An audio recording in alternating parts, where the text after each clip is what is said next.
Welcome back. Now, revolution underway in Iran. Massive protests against Ayatollah Khomeini and its brutal regime are persisting in Iran as Iranian citizens take to the streets over its failed economy and skyrocketing inflation, up 50%.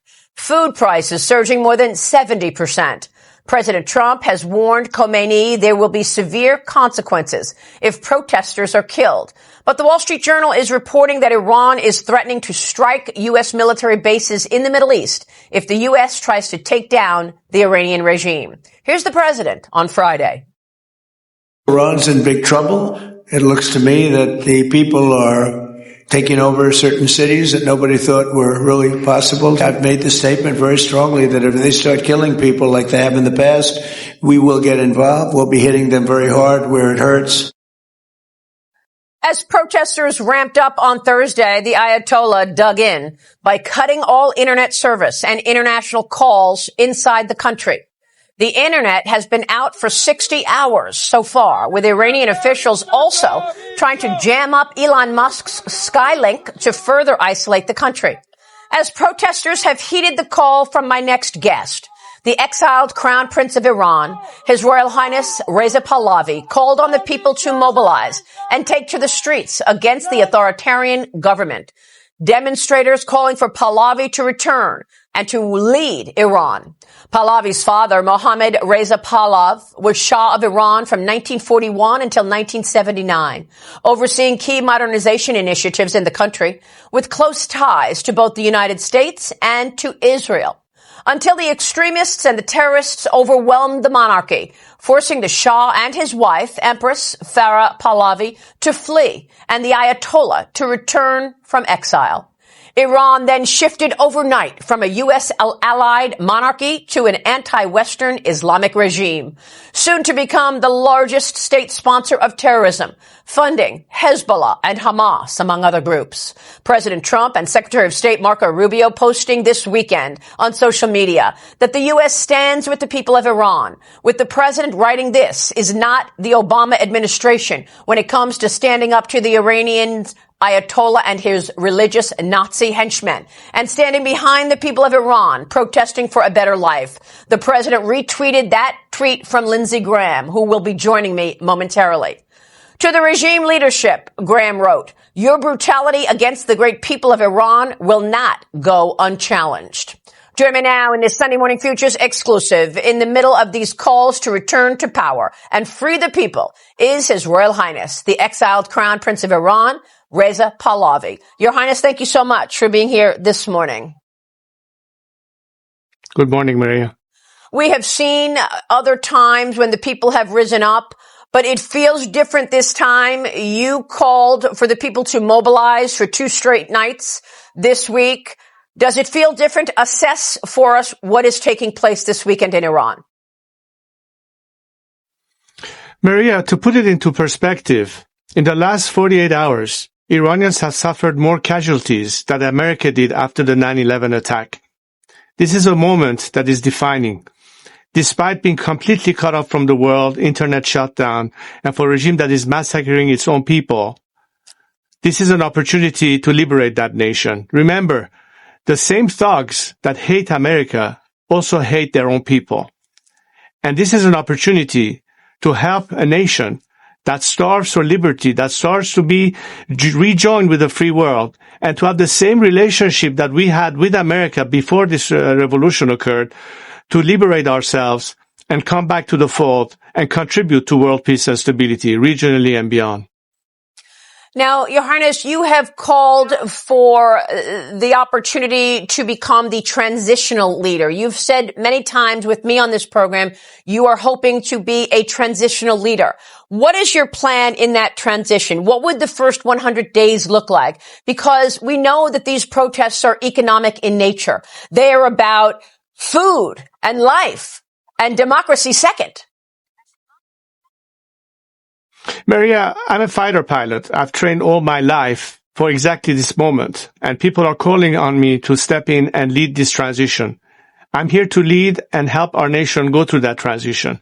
But beyond liberation, we have to have a plan for a stable, smooth transition, a plan that, unlike other scenarios we witness in our neighborhood, like the de-Baathification in Iraq, will not lead to chaos. We have to ensure stability. We have to be able to protect the citizenry. We have to be able to stabilize the economy. And for that, we have very comprehensive plans.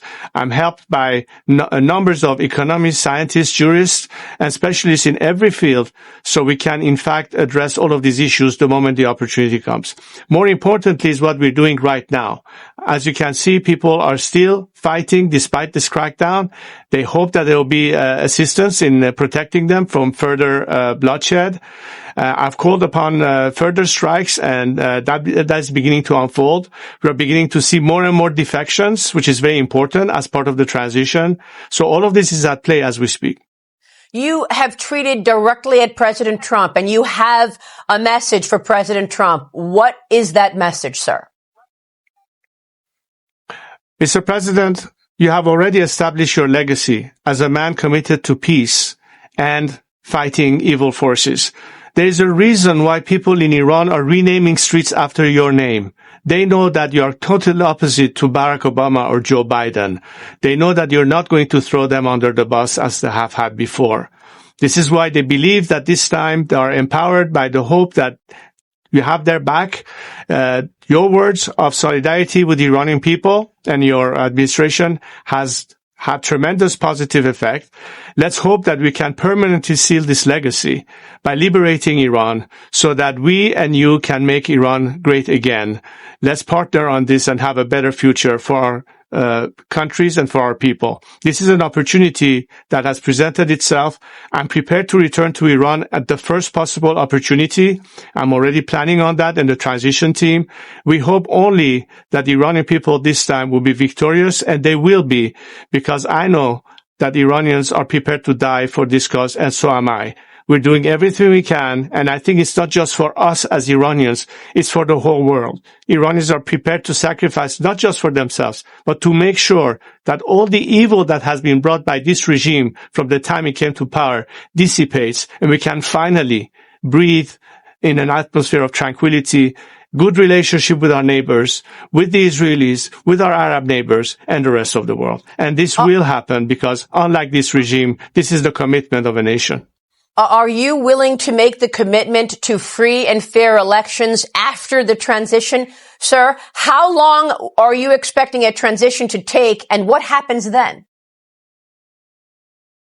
The most important process in the democratic process is for the people to have the opportunity to have their representative debate all what needs to be debated in a parliamentary process.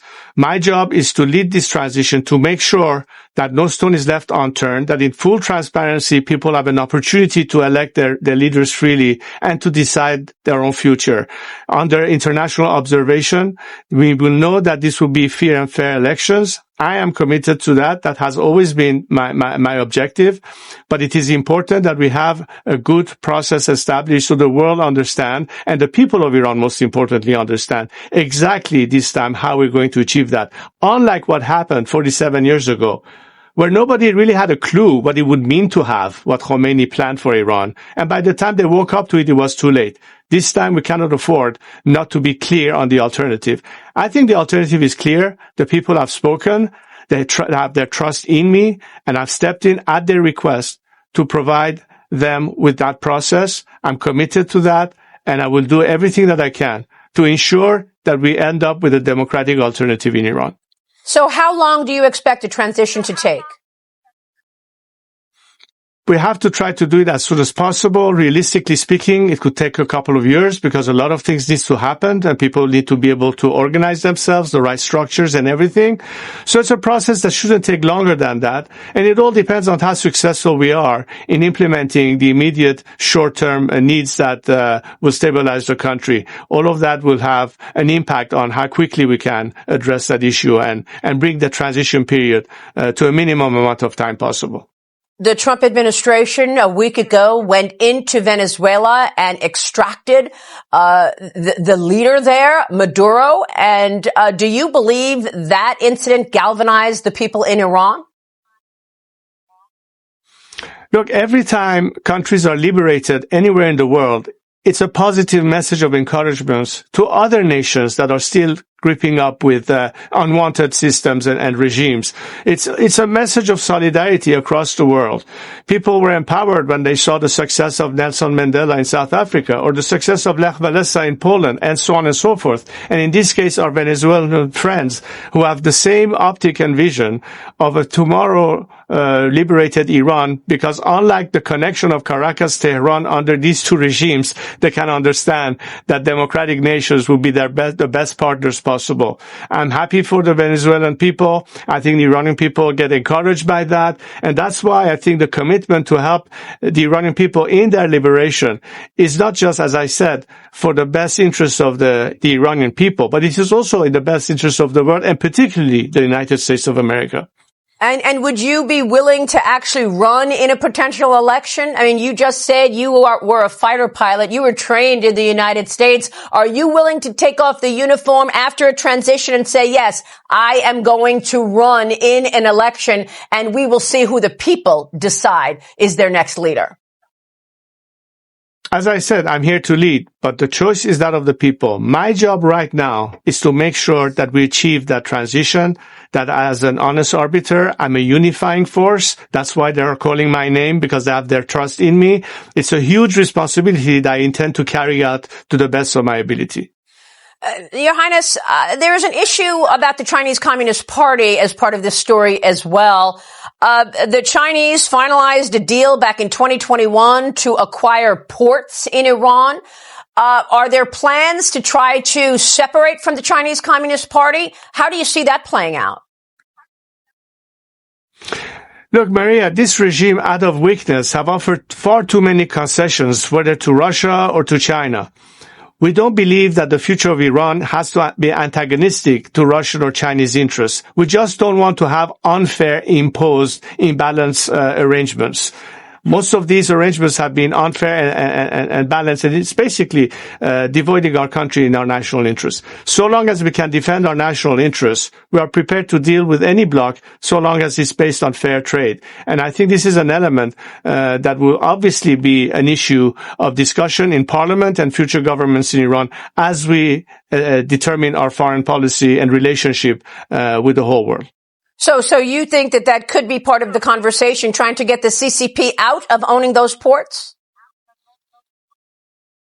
As I said, this is something that has to be decided once we have a functioning democratic government. In the meantime, we have to be able to also protect the best interests of our nation. And that's why we should have an open mind as to how to deal with that, because we don't need to have further confrontation with anyone. We have to bring it back to sanity, responsible, pragmatic, and objective analysis, and see what's best. And hopefully we can have, based on mutual interest, a different arrangements than the one that we currently have, that is totally lopsided and undermines Iran's national interest. That we cannot stand for, and I will not stand for.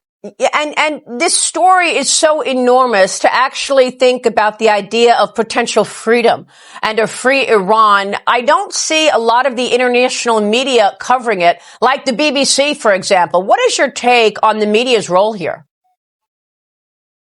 But look, mainstream media is entirely missing the actual narrative and ask that the people of Iran have. And again, when you have absence of internet and the feedback from Iran, it is very difficult for the world to understand really what's happening. Yeah. I hope that the media ultimately feel responsible in giving fair coverage to the facts on the ground in Iran, rather than to offer some unfounded opinions or biased interpretation of what's happening. But regardless of whether the media coverage exists or not, we know what we need to do as a nation. But I think the world that has been in awe of the courage and determination of our compatriots have bypassed mainstream media. They do hear from the Iranian people. I just hope that they do their professional job and this time really have accurate accounting of what's really happening and let the people judge on their own as opposed to push an opinion on people. And Your Highness, before you go, I want to get your take on these threats from the Iranian Khomeini regime, saying that they will target U.S. military bases in the Middle East should the Trump administration get involved here. Are you expecting the administration, do you want to see the administration go into Iran and take out Khomeini? And what about the threats that they will hit back at our military installations in the Middle East? Look, the people of Iran have responded and reacted positively to a promise of intervention by the president and his administration that if the regime turns their gun and continue massacring its own people, that will not remain unanswered. That's the ask on the ground. We need to make sure that this time the Iranian people are successful. That kind of assistance will go a long way in letting the Iranian people prevail in this war that we have against this regime. And we need to cut the snake's head off for good so it can no longer be a threat to Iranian interest, to American interest, to regional interest. And the only solution is to make sure that this regime goes down for good and the Iranian people can liberate themselves because they are, contrary to this regime, that is a sworn enemy of America. We Iranians are a friend to America. We proved it before, and we'll prove it again. Your Highness, when was the last time you were in Iran? It was July of 1978. So It's been a long time. Your Highness, it's wonderful to have you this morning. But I'll be there soon. Yes, we will be watching. Thank you, sir. Thank you, Mary. Your Royal Highness, Reza Pahlavi. We'll be right back.